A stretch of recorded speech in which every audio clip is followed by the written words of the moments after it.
It's time now for a look latest in local sports. And sports, a great crowd on hand yesterday at the Ben Park Complex for the dedication to three ball fields now named in honor of three longtime officials, Jimmy Martin, Jimmy Overstreet, and Jimmy Peak.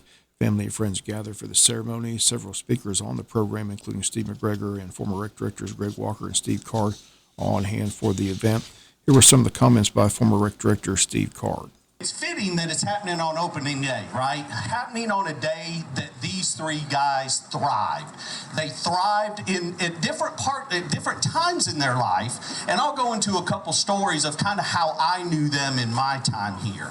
But it's certainly an honor, and I give a lot of credit to the county commissioners who saw fit to be able to make sure that this dedication took place, right, to these three deserving men.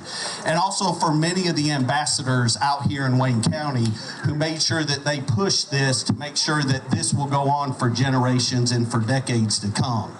So as we talk to them, we talk about a dedication, but I like it more of a celebration and a remembrance of three men who served with integrity, but more important, a love for their communities and their families.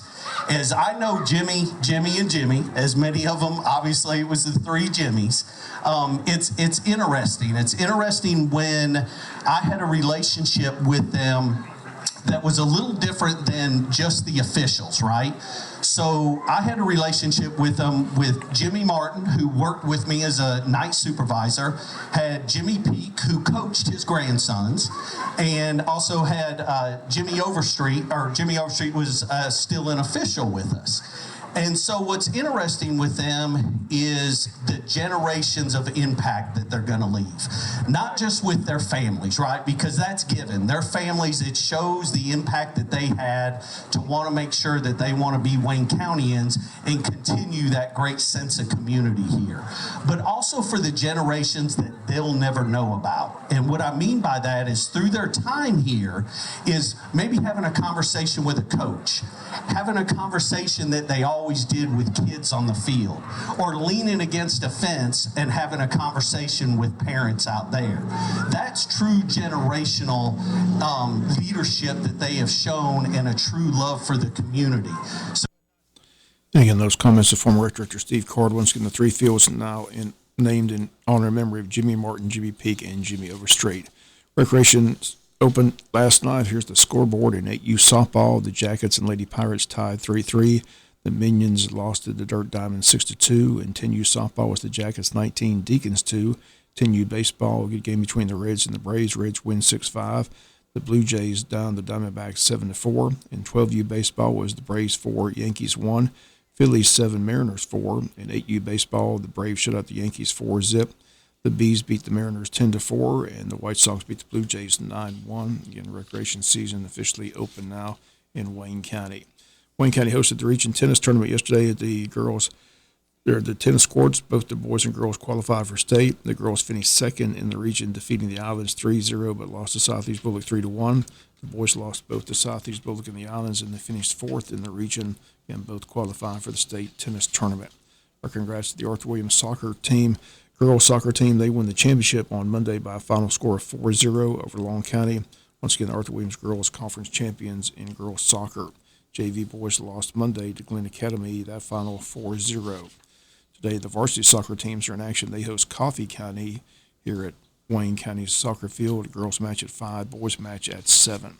Wayne County Touchdown Club inviting everyone to come out to meet Wayne County's head football coach, John Mooring. The club will host a meet and greet on Thursday, March 28th at the Altamont Steak and Seafood Restaurant. Touchdown Club will provide finger foods at the event. Coach Mooring, ready to lead the football program here in Wayne County, has already set up the spring game on May 17th. Jackets will take on the Adams Smashers of Johnson High School. Once again, the meet and greet scheduled for this Thursday, March 28th at 7 p.m. at the Altamont Steak and Seafood Restaurant. Again, everyone is invited to attend. Varsity baseball team just has one game this week. That's this Friday in Savannah against an all-region opponent, Savannah Christian. Game time Friday in Savannah, 5:30. Our pregame will begin at 5:20. Jackets have played their first two region opponents and are 6-0 in region play. Southeast Bullock is currently at 5-1 as they won 2 out of 3 over the Islands. BC and Burke still trying to make up those rainout games over the weekend.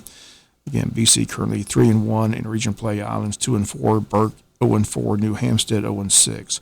Wayne County currently 17-3. They're on an 11-game winning streak, currently ranked number 3 in the state in quality baseball.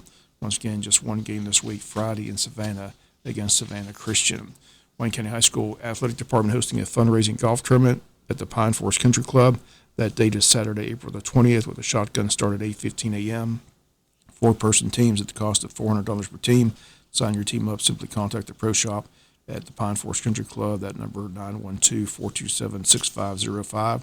You can contact Athletic Director Justin McDonald at his email jmcdonald@wayne.k12.us. We're just 2 days away from Atlanta Braves baseball as the season gets underway for the Braves this Thursday in Philadelphia. It's an afternoon game at 3:05. Once again, WIFO FM's your Atlanta Braves station. We've been carrying Braves baseball since 1971. Braves looking for another division title and possibly another world championship. And Braves baseball gets underway this Thursday here on Big Dog Country, FM 105.5 FM.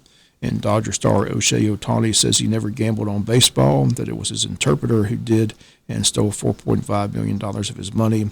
The interpreter has been fired. MLB conducting a full investigation.